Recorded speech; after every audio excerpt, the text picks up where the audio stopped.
dengan Ustadz Yasir Maqasid LCMA. Iya, tadi sudah diceritakan mengenai proses haji. Ini memang sangat lekat atau terkait dengan sejarah dari Nabi Ibrahim maupun Ismail.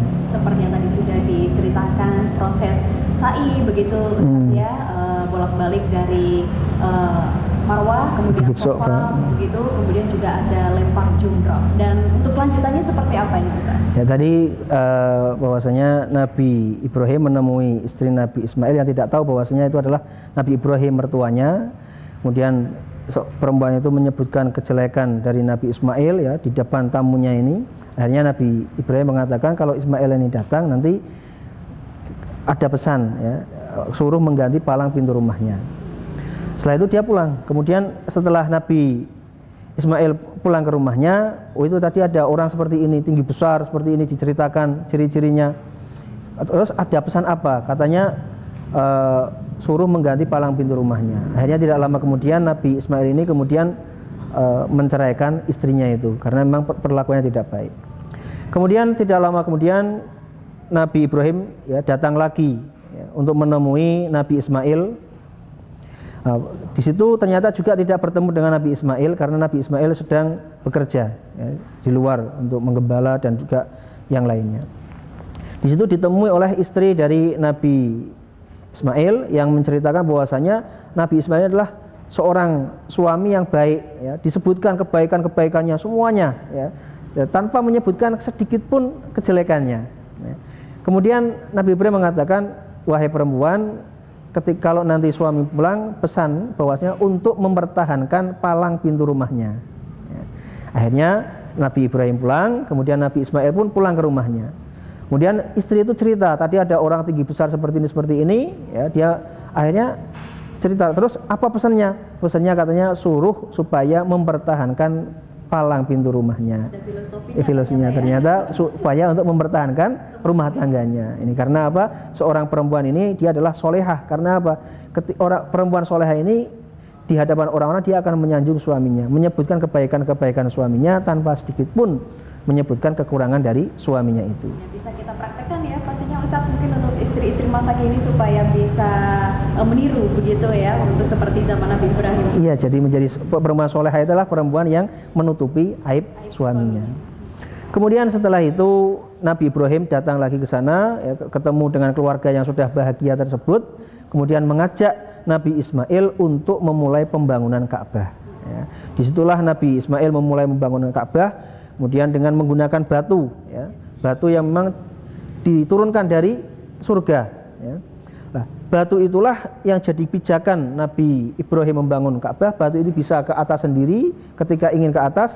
Ketika Nabi Ibrahim memerintahkan ke bawah, maka batu itu ikut ke bawah. Ya, jadi seperti ya. Zaman dulu kan berbeda dengan zaman sekarang begitu. Kalau ya. Zaman sekarang kan teknologi sudah canggih ya kan. Ya, Ka'bah begitu ini luar biasa hebatnya ini. Iya. Bagaimana nih Ustaz? Jadi makanya nih, jadi bangunan ini benar-benar dibangun oleh Nabi Ibrahim dan Nabi Ismail siang malam terus menerus dengan pertolongan Allah Subhanahu wa taala sehingga batu itu pun bisa naik dan turun sesuai dengan perintah Nabi Ibrahim ya. Kemudian dari batu itu saking lamanya Nabi Ibrahim menapak batu itu, kemudian ada bekas kaki dari Nabi Ibrahim tersebut yang mana sekarang kaki itu ya, bekas kaki Nabi Ibrahim itu menapak di batu, sekarang disitulah dijadikan tempat menjadi makom Ibrahim. Jadi mungkin ini waktu ada beberapa jemaah yang pulang ke Indonesia itu menceritakan bahwa telapak kaki Nabi Ibrahim ini luar biasa besarnya begitu. Dan mungkin ukuran kaki manusia sekarang ya. Ini apakah memang ukuran tinggi badan atau badan ini begitu besar? Ya, jadi umat-umat sebelum Rasulullah SAW ini memiliki badan atau fisik yang lebih besar daripada umat-umat sekarang ini ya. Bahkan umatnya Nabi Musa yang tidak terlalu jauh dengan Nabi Muhammad pun ini lebih besar daripada umat-umat sekarang ini ya. Ini umat akhir zaman ini memang kecil-kecil ya. Jadi kemudian batu itulah kemudian yang dijadikan tempat yang kalau di sana ada seperti kurungan burung itu ya, di situ di makom Ibrahim. Jadi makom Ibrahim itu bukan berarti makam, maknanya adalah makam kuburan itu bukan, tapi makom ini tempat berdirinya Nabi Ibrahim untuk membangun Ka'bah itu dari awal sampai selesai. Dari situlah akhirnya ya syariat haji ini menjadi syiar ya. Mulai zaman Nabi Ibrahim terus menerus sampai Nabi Musa, Nabi ini terus semuanya juga berhaji. Bahkan dikatakan bahwasanya semua Nabi ya, ini semua pernah berhaji semua. Tidak terkecuali dari mulai Nabi Adam sampai Nabi Muhammad SAW. Hanya saja setelah Nabi Ibrahim kemudian wafat, ya syariat ini setelah lambat laun mulai ada yang menyelewengkannya, ya kan? Menyimpangnya. Ya, mulai dari situlah kemudian ada orang-orang yang ada di situ, ya, karena mereka sudah jauh dari agama, mereka kemudian membuat patung-patung, ya, berhala-berhala di situ ditaruh di Ka'bah. Padahal Ka'bah ini dibuat oleh Nabi Ibrahim untuk tempat menyembah Allah Subhanahu wa taala. Tapi karena bergulirnya waktu terus-menerus orang sudah jauh dari agama, mereka akhirnya ditipu oleh setan, ya, sehingga mereka kemudian membuat berhala-berhala itu, kemudian memasukkan berhala itu ke dalam Ka'bah. Bahkan ketika Fathu Makkah, ketika Rasulullah SAW terakhir membersihkan Ka'bah itu, di situ dikatakan ada 360 berhala yang ada di dalam Ka'bah, ya, sehingga semuanya dikeluarkan oleh Rasulullah SAW.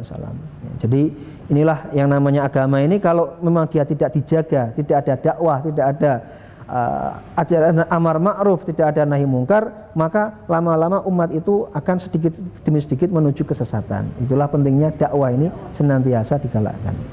Nah, dari amaliyah-amaliyah Nabi Ibrahim itu kemudian disyariatkan untuk haji, ya.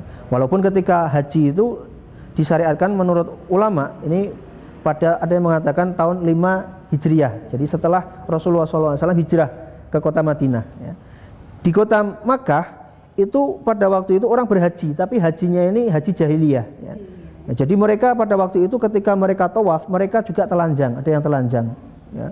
Mereka ketika sa'i mereka bertelanjang juga, tidak pakai pakaian, ya.